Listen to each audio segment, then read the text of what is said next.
Ang kapanganakan ni Moses. The Story of Moses.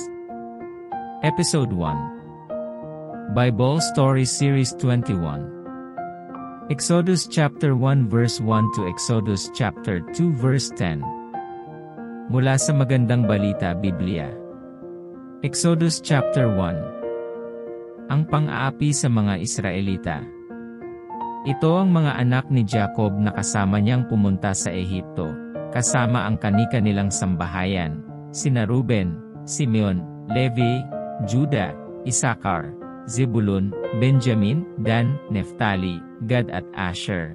Silang lahat ay 70. Si Jose ay matagal nang nasa Ehipto noon. Paglipas ng panahon, namatay si Jose, ang kanyang mga kapatid at ang kanilang salinlahi. Ngunit mabilis ang pagdami ng mga Israelita, kaya't sila'y naging makapangyarihan at halos napuno nila ang buong lupain. Lumipas ang panahon at nagkaroon ang Ehipto ng ibang hari na hindi nakakakilala kay Jose. Sinabi niya sa kanyang mga kababayan, "Nanganganib tayo sa mga Israelita. Sila'y patuloy na dumarami at lumalakas kaysa atin. Kailangang gumawa tayo ng paraan upang mapigil ang kanilang pagdami. Baka salakayin tayo ng ating mga kaaway at kumampi pa sila sa mga ito, at pagkatapos ay tumakas sa ating lupain." Kaya't naglagay sila ng mababagsik na tagapangasiwa upang pahirapan ang mga Israelita. Ipinagawa ng Faraon sa mga ito ang mga lungsod ng Pitom at Rameses, mga lungsod na imbakan ng mga pagkain at kagamitan.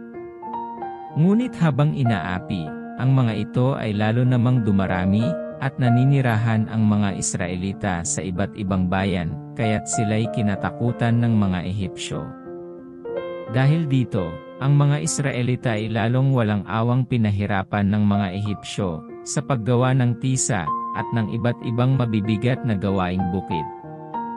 Isang araw, ipinatawag ng Faraon sina Sifra at Pua, ang mga kumadro ng Hebreo, at sinabihan ng ganito, "Sa pagpapaanak niyo sa mga Hebrea, patayin niyo kung lalaki ang sanggol, at hayaan niyong mabuhay kung babae." Ngunit dahil sa takot nila sa Diyos, hindi sinunod ng mga kumadrona ang utos ng hari. Hindi nila pinapatay ang mga sanggol na lalaki. Dahil dito'y ipinatawag sila ng hari, at tinanong, "Bakit hindi niyo pinapatay ang mga sanggol na lalaking isinisilang ng mga Hebrea?" Mangyari po, iba ang mga Hebrea sa mga Ehipsya. "Madali po silang manganak, kaya naisilang na ang sanggol pagdating namin," sagot nila. Kaya't patuloy na dumami at lumakas ang mga Israelita. Ang mga kumadrona naman ay kinalugdan ng Diyos. Sila'y pinagkalooban niya ng mga sariling pamilya. Iniutos naman ng Faraon sa lahat ng kanyang nasasakupan na itapon sa ilog Nilo ang lahat ng lalaking isisilang ng mga Hebrea, at hayaan namang mabuhay ang mga babae. Exodus chapter 2 verses 1 to 10. Ang pagliligtas kay Moises. May mag-asawang buhat sa lipi ni Levi na nagkaanak ng isang lalaki. Napakaganda ng bata, kaya 3 buwan itong itinago ng ina. Nang hindi na siya maaaring itago pa, kumuha ang kanyang ina ng isang basket na yari sa tangkay ng tambo, at pinahiran ng alkitran upang hindi pasukin ng tubig. Pagkatapos, inilagay niya rito ang sanggol at inilagay sa talahiban sa may pampang ng ilog. Ang kapatid na babae naman ng sanggol ay tumayo sa di kalayuan, upang tingnan kung ano ang mangyayari. Maliligo noon sa ilog ang anak na babae ng Faraon. Natanaw niya ang basket, kaya't ito'y ipinakuha niya sa isa sa kanyang mga katulong na naglalakad-lakad naman sa tabing ilog. Nang maiabot sa kanya ang basket, inalis niya ang takip nito, at nakita ang batang umiyak.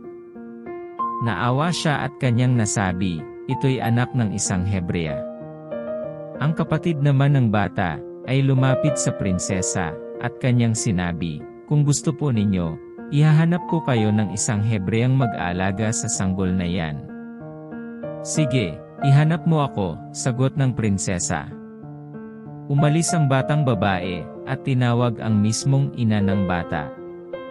Nang dumating ito, sinabi ng prinsesa, "Alagaan mo ang sanggol na ito, uupahan kita." Kinuha ng ina ang sanggol at inalagaan. Nang malaki na ang bata, dinala siya ng kanyang ina sa prinsesa, at siya'y itinuring na anak nito. Sinabi niya, "Iniyahon ko siya sa tubig, kaya Moises ang ipapangalan ko sa kanya." Kung nakarating ka sa bahaging ito ng video kapatid, 100-fold of blessings to you sa panunood at pakikinig ng salita ng Diyos. 3 importanteng tanong. 1. Ano ang dahilan upang ipapatay ang mga anak na lalaki ng Hebrea? 2. Ilang buwang gulang si Moises nang ipaanod sa ilog at sino ang nakakita sa basket na pinaglagyan sa kanya? 3. Sino ang naging tagapag-alaga ni Moises? Comment your answer down below. Paki-comment na din kung hanggang saan nakarating ang video na ito. Don't forget to subscribe, like, and hit the notification bell for you to get updated on the next video. Thank you for watching and hearing the Word of God. Stay blessed, and stay connected in the presence of the Lord.